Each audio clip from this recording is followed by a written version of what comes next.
Zebra Telugu film review by allrounder star Ballem Venumadhav. సినిమా నిడివి 2 గంటల 44 నిమిషాల action comedy crime thriller. UA certificate 22 November 2024న శుక్రవారం రోజు విడుదలైన ఈ సినిమా banking on survival is a gripping tale of love, sacrifice and the fine line between right and wrong. ఇక ఈ సినిమా గురించి మనము తెలుసుకోవాలనుకుంటే కథలోకి వెళ్దాం. ఫస్ట్ ముఖ్యంగా డాలి ధనంజయ ఈ సినిమాలో మెయిన్ పాత్రలో నటించడం జరిగింది.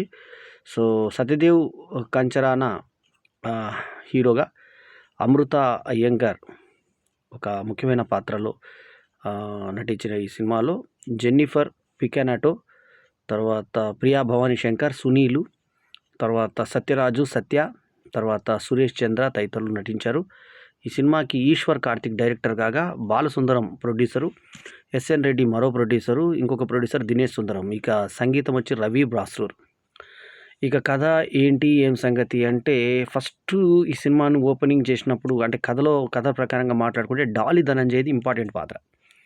సో సత్యదేవు ఒక బ్యాంక్లో ఎంప్లాయీ, ప్రియా భవానీ శంకర్ అతనికి ప్రియురాలు, ఆమె ఒక బ్యాంక్లో ఎంప్లాయీ. సో వీళ్ళు బ్యాంక్ ఎంప్లాయీల మధ్య ఏంటంటే, మనం ఇస్మాయిల్ బాయ్ తోటి ఒక చిన్న ప్రాబ్లం వస్తుంది. ఆయన దగ్గర పనిచేసే ఒక అతను వీళ్ళ బ్యాంక్లో పెడితే డబ్బులు ఈమె పొరపాటున క్లరికల్ మిస్టేక్ వల్ల ఇంకొకళ్ళకి బ్యాంక్లో డబ్బులు వేసేస్తుంది. అది కేర్ ఆఫ్ కంచరపాలెం యాక్టరు కూతురు ఆపరేషన్ కోసం డబ్బులు అవి. ఆ డబ్బులు తేవడం కోసం బ్యాంక్లో ఉన్నటువంటి లూప్ హోల్స్ ఏ రకంగా ఉన్నాయో అవి వాడుకొని వాళ్ళు పోయినటువంటి 4 లక్షలు మన టెంపర్ వంశీ దగ్గరికి వెళ్తే, ఆ టెంపర్ వంశీ దగ్గర నుంచి ఇతను ఎలా లాగాడు.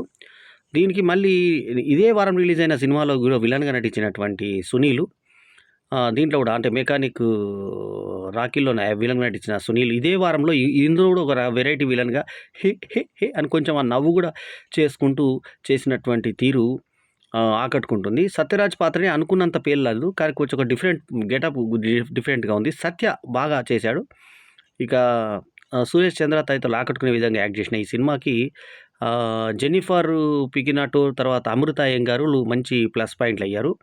సత్యదేవ్ ఎప్పట్లాగానే ఆ క్యారెక్టర్ ఆడుకున్నాడు. డాలి ధనంజయ మ్యాక్సిమం కష్టపడ్డాడు తన పాత్ర వరకు. అతనికి ఒక బాబుని పెట్టారు, భార్య చనిపోయింది. సో రామచంద్రరాజుని విలన్గా లాస్ట్లో చీఫ్ మినిస్టర్గా చూపించారు. విలన్ అంటే మంచి చీఫ్ మినిస్టర్, కొంచెం గుండా టైప్ చీఫ్ మినిస్టర్. సో ఈ నేపథ్యంలో బ్యాంకులో ఏ రకంగా జరిగింది, ఆ పోయిన డబ్బును ఏ రకంగా రాబట్టారు, దీని నేపథ్యంలో బ్యాంకు నుంచి వీళ్ళు ఎన్ని రకాల ఇవి చేశారు, లాస్ట్కు ట్రెజర్లో పెట్టినటువంటి డబ్బుని ఏ రకంగా తెచ్చారు, మళ్ళీ ఏ రకంగా వాళ్ళు లోపల పెట్టారు అనేది చాలా ఉత్కంఠభరితంగా మనకు చాలా సత్య వీళ్ళందరూ కోఆపరేషన్ తోటి హీరో ఏ రకంగా సాధించాడనేది జీబ్రా యొక్క సబ్జెక్టు. సో ఇది ఒక రకంగా డబల్ కోణంలో సాగుతుంది కథ. ఇటు డాలి ధనంజయ క్యారెక్టర్ చూపిస్తూ, ఇటు సత్యదేవ్ క్యారెక్టర్ చూపిస్తూ రెండింటిని బ్యాలెన్స్ చేస్తూ చేసుకున్నారు. ప్రియా భవానీ శంకర్ తదితరులు ఉన్నా కూడా ఎక్కడ గ్లామర్ సైడ్ ఏమీ పెద్ద ఎక్స్పోజింగ్ అలాంటివి ఏమి లేకుండా చాలా నీట్గానే బ్యాంక్ సబ్జెక్ట్గా తీసుకొచ్చారు. ఇంటర్వెల్లో ఈ మధ్య లక్కీ భాస్కర్లో ఆర్ని రూపాయి బిళ్ళలాగా వాడుకున్నారు. చివరి 6 లక్కీ భాస్కర్లో చివరి 6ను ఇందులో ఇంటర్మిషన్కి అది వాడుకున్నారు. ఇంటర్మిషన్కు ఫస్ట్ 6 రూపాయి పడి ఇంటర్మిషన్ అని పడింది, అలా వాడుకున్నారు. ప్రతి క్యారెక్టర్కి మీద వేసి పేరు ఇంగ్లీష్లో పెద్దగా వేసి క్యారెక్టర్ని పరిచయం చేసే టెక్నిక్ బాగుంది. చాలాసేపు అయిన తర్వాత ఈ సినిమా యొక్క టైటిల్స్ పడడం అనేది ఒక టెక్నిక్ కూడా చాలా వెరైటీగా వాడడం జరిగింది. సో ఓవరాల్గా సత్యదేవ్ మార్కు నటనతో ఆకట్టుకునే విధంగా సాగిన జీబ్రాలో మనకి మెయిన్ ఈ డైరెక్టరు మనకు ఈశ్వర్ కార్తిక్ చెప్పిన స్పెల్లింగ్ కూడా ఆయనది EASHVAR KARTHIC బహుశా అని అనుకుంటా, న్యూమరాలజికల్ కరెక్షన్ అనుకుంటా, అలా చేయడం జరిగింది. నిర్మాణ విలువలు బాగున్నాయి. ఈ సినిమా కొంచెం అక్కడక్కడ ల్యాగ్ అనిపిస్తుంది, ఎందుకంటే సినిమా నిడివి పెద్ద సినిమా, దాదాపు 2 గంటల 44 నిమిషాలు, దాదాపు 3 గంటలు అనుకోండి.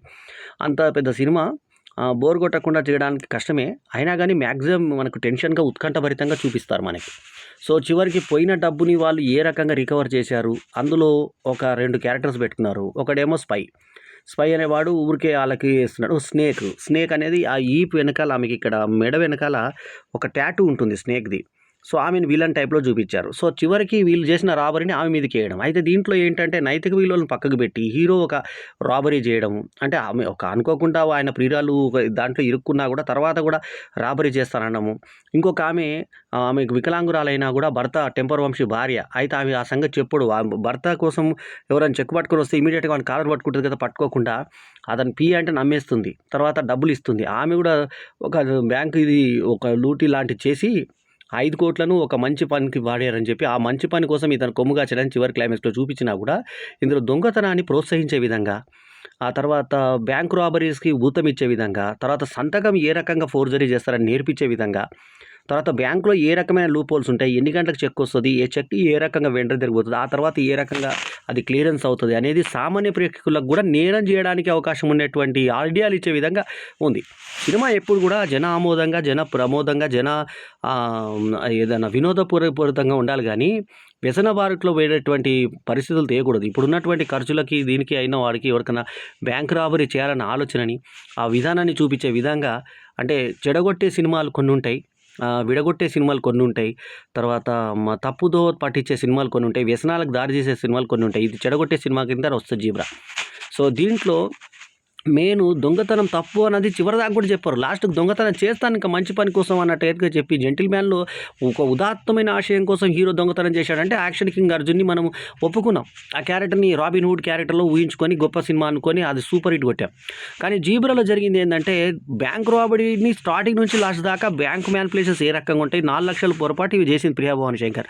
దాన్ని ఏ రకంగా హీరో కరెక్ట్ చేశాడు అంతవరకు కూడా ఆగకుండా మళ్ళీ ఆ తర్వాత డబ్బు తీసుకొని ఇతను ఇంకొక మెయిన్ విలను, ఆయనకు ఒక విలన్కు ఒక కొడుకు, వాళ్ళ మీద ఒక వేరే రకంగా పాత టైప్ సాంగ్ అది వెరైటీగా ఉంది సాంగ్ అట్లా పెట్టి, ఆ తర్వాత అతను ఒక జీవితం పెట్టి, ఆ జీవితంలో అతనికి ఒక హీరోయిన్ నట్టు పెట్టి, అతను ఒక హీరోయిజ్గా అతను ఎందుకో సత్యదేవుని పక్కన పెట్టి అతను ధనుంజయని ఎందుకు ఎక్కువ ఎక్స్పోజ్ చేయాల్సి వచ్చిందో అర్థం కాల. ఎక్కువ అతని కథ మీద ఆడుకునేటువంటి పరిస్థితి తీసుకొచ్చారు. సో ఈ సినిమా ఓ టెక్నికల్గా బాగుందేమో అని అనిపించే విధంగా మనం చేసినా కూడా అది చెడును ప్రోత్సహించే